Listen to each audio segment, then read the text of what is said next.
Perlukah sweeping dan boykot produk Prancis? Seberapa besar mempengaruhi sikap Presiden Prancis? Kita akan bahas bersama juru bicara Persaudaraan Alumni 212 Haikal Hasan dan dosen politik Prancis Universitas Indonesia Mahmoud Chaltout. Selamat sore Pak Haikal dan Pak Mahmoud. Selamat sore. Ya, Assalamualaikum sore. Waalaikumsalam warahmatullahi wabarakatuh. Pak Haikal, jadi ini kan ada aksi boykot, ada sweeping dari PA 212, seperti apa? Baik, pertama saya luruskan ya, itu bukan sweeping ya, seperti yang dijelaskan oleh Pak Polisi barusan. Dan yang kedua juga tidak ada dari PA 212.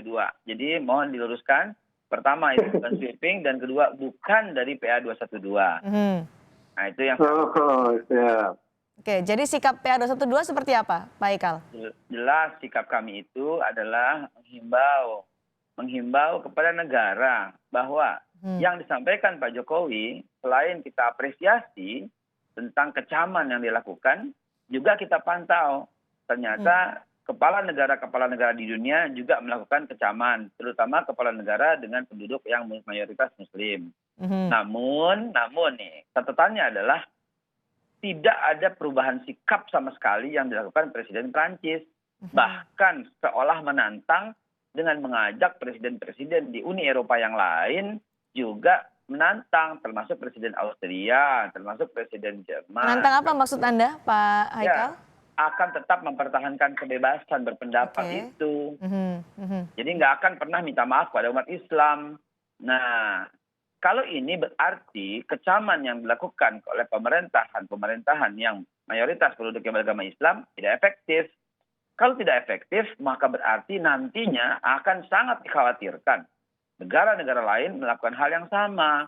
Di Indonesia saja, Mbak Cindy, itu di Facebook sudah ada loh, banyak sekali yang men-forward gambar-gambar penghinaan terhadap Nabi Muhammad itu. Jangan lupa, ini memicu kalau nggak dihentikan, ya, memicu.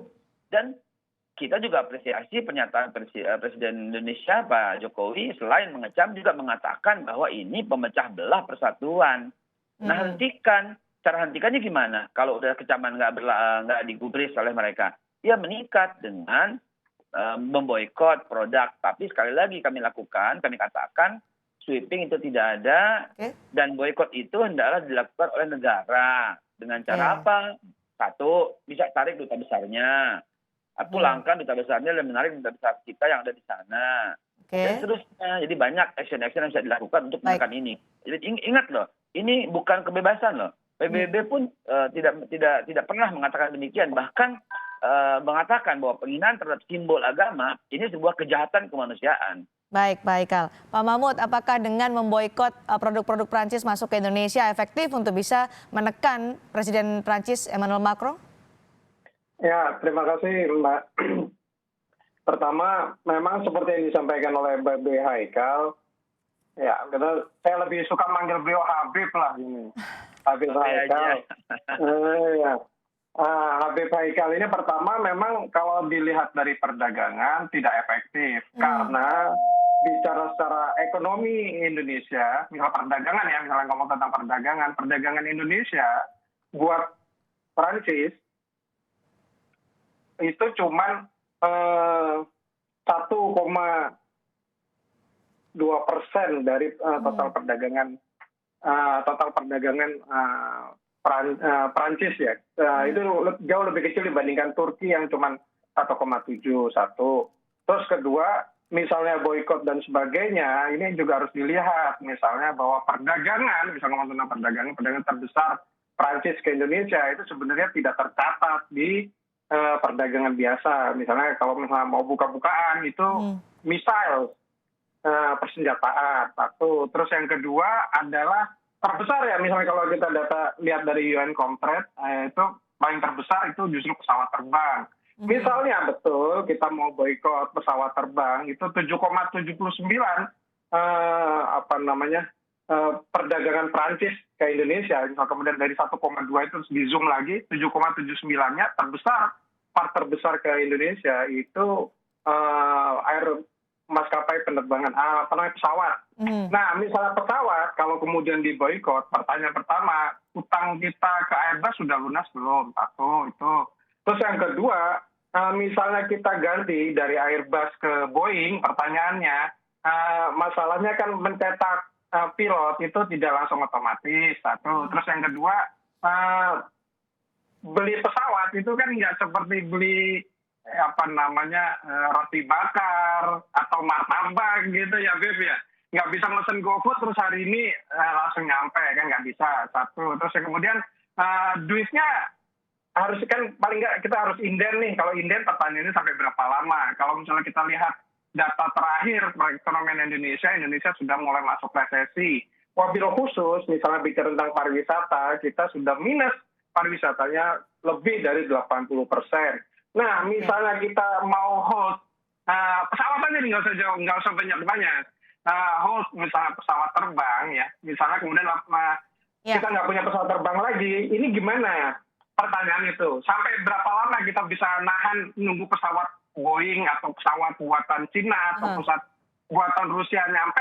Ekonomi Indonesia tambah hancur atau baik-baik saja? Nah, terus kemudian yang terakhir adalah duitnya dari mana? Duitnya dari mana? Misalnya duit Indonesia, misalnya sekarang kan Pak Jokowi paling banyak, ya dengan segala hormat, berhutang. Nah, misalnya pertanyaannya berhutangnya ke siapa?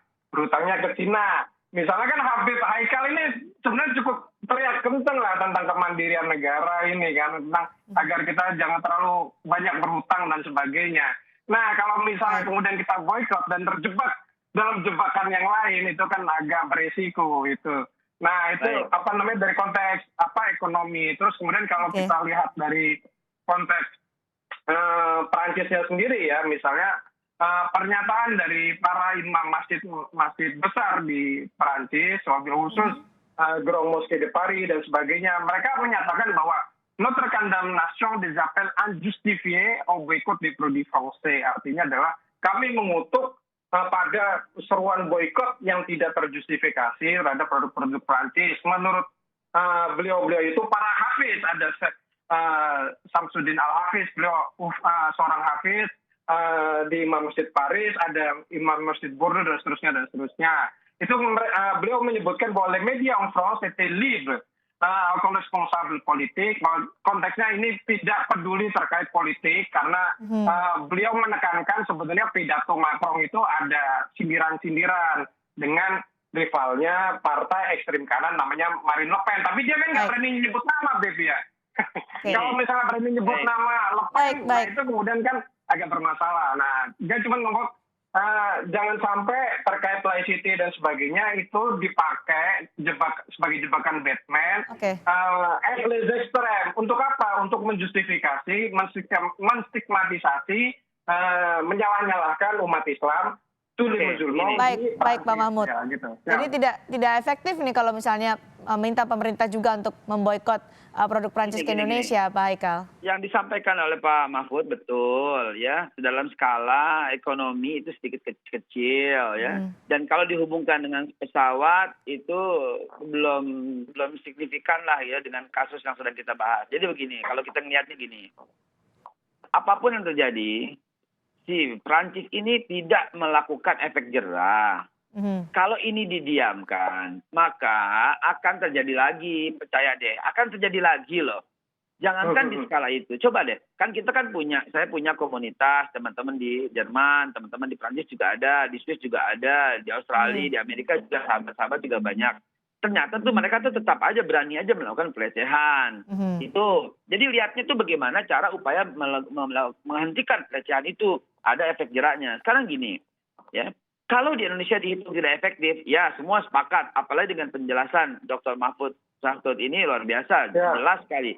Apa yang disampaikan komprehensif dengan data dan sebagainya. Tetapi jangan lupa, kalau Indonesia melakukan ini, Indonesia barometer loh. Ya, Indonesia barometer. Kalau Indonesia melakukan boikot terhadap produk-produk yang konsumtif lah, misalnya consumer product lah gitu ya, yang angkanya 1,sekian %. Itu diikuti oleh negara-negara yang lain. Ditahan dulu Pak Mahmud. Malaysia akan ikut, Brunei akan ikut, ya, negara-negara di Timur Tengah akan ikut, semua akan ikut. Kalau ini ikut, maka berarti ada satu dampak. Oke, dengarkan begini ya. Kalau urusan pesawat, itu yang terdampak itu satu, yaitu negara, government to government. It's no problem gitu loh, nggak ada masalah gitu loh. Kalau yang terdampak itu consumer product, itu para pengusaha-pengusaha yang ada di Perancis.